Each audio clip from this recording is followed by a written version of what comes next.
I don't really know if it's just the individual or just like the climate that we live in right now. It has a lot to do with the individual because, you know, you put one man in the middle of a fire, he's gonna figure out a way to put the fire out. Whereas another man, he might just sit there and cry and beg for help. Yeah. You know what I'm saying? So it really depends on the person and their mindset. It depends on the environment too, I would say. Yeah, It's that like as well. nature versus nurture is like if you're in an environment where like everything's taken care of, you don't really have to worry. You're gonna be in that situation where one thing falls, you're gonna lose it. Yeah. Versus someone that's grown up in an environment where they had no one to run to but themselves. Yeah. You're gonna be able to figure out a lot of things. You're gonna move independently.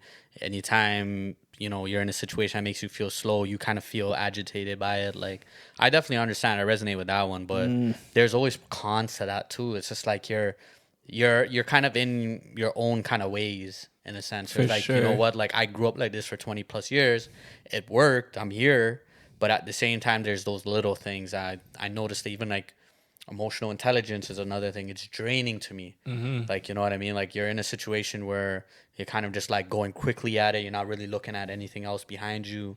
And there's going to be things that you miss, right? And people that really know your intention. But I feel like the biggest one is also, it's like, how well do you know yourself, right? As a man, especially growing up, I'm trying to get like better at like getting to know myself a lot better, right? Like, I'm at a point where now I can kind of slow down a little bit and then smell the flowers in a sense, right? Yeah. There's the biggest one that this is the biggest advice. I mean, not advice, but I seen this online. Was like, oh man, I'm trying to see it. Ooh, it skips my mind, but it has something to do with like childhood. Oh, I got it back. It's like when we were younger, we're kind of like working to like be adults and stuff like that. As adults, we're trying to work to get back to that younger. Oh, time. yeah. That's the one where I was. I looked at it. I'm like, that's so true because I'm doing all the things I wanted to do when I was younger. It's Get back crazy to it, because that yo. kind of reminds me of that one episode we had with Duke where he was like, yo, he's trying remember the box question? It's like, yo, if you had a box, what would you take out of it? And he was talking about his innocence. Because, like, I feel like you get to a point where you're an adult and, like, we got to be in adult mode all the time, but you still got that little kid in you. And, like, I feel like we're always, like, now as an adult, we're trying to do things to still keep that kid alive and well. Yeah. You know what I mean? I remember one time I was going through some stuff and I was just realizing, I'm like, I never want anybody to take my joy. And I feel like what makes me happy and, like, what keeps me, like, just optimistic and stuff is just, like, stuff that I've always wanted to do as a kid or just like enjoying the moment, right? And I feel like we live in a society where people just are just so serious and take things so serious and all that stuff, right? And yeah, I feel like there was this one book that I've been listening to. I'm gonna say listen to because I haven't read it. Low-key because I be at work listening to audiobooks and stuff. Yeah. So yeah, I was listening to the 4 agreements, and one of the agreements is not to take things too personal, right? And I think we live in a society where we take things too serious, man. We take it too personal, man, and we gotta fix that. But there's also a thing like when you grow up in a situation where you're not to take any like nonsense, or if a man disses you, and it's like it's really hard, and it's so hard to unlearn.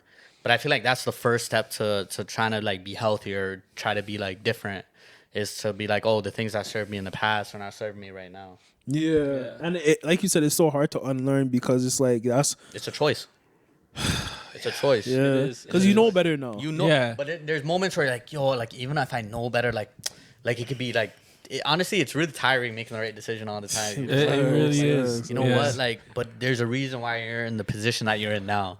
But so that's what really kind of holds me back. Where like, there's moments where I look back, I'm like, yo, I lash out sometimes, and I'm like, fuck, like I think about it after, I'm like, bro, like I'm tripping. Yeah. Like, I look back, I'm like, yo, I'm not the same person I was. Facts. Like, damn, bro, the sense came back. But it's crazy because you can grow so much, and then you get to that one point. I don't know if everybody goes through this, but you get to that one point, it's like, yo, I kind of miss who I used to be. Facts. You know what I mean?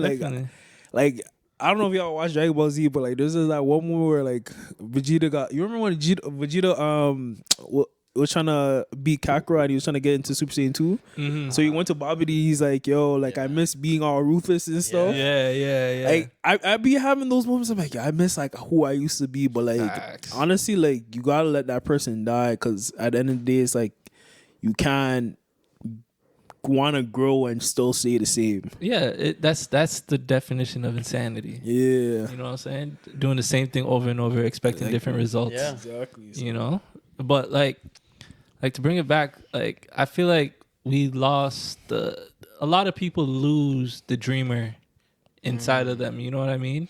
The rat race gets to them. Yeah, you know what I mean? You stop dreaming of bigger and better, or even just things that you want. Like you forget to think about things like that. You know, you're just in the zone so much and Just constantly. locked in. Yeah, you forget to dream and forget to be optimistic with life. You know, and it's a downer sometimes, but you know. Yeah. Yeah. So, with all this being said, this kind of ties into something else I want to talk about. How do you guys feel about bullying? How does that do you think bullying is beneficial or no? Should I go first? Nah. So I want to say something crazy, but like it's kind. I don't know. Go ahead. Speak your mind. Nah. So like I feel like bullying It's a safe is space. necessary. Ah, shut up. Shut up. I'm joking. Nah. I feel like bullying is necessary to some degree because I feel like we also in this generation lack shame. Right. Facts. But I feel like bullying is not something you can control. Like most of the time, bullies always take things too far. But I do see like the benefit of there being a bully. You know what I mean? Like some kids will go do the craziest things and feel like, yo, there's no repercussions to it. Like they're not getting shamed enough by their peers.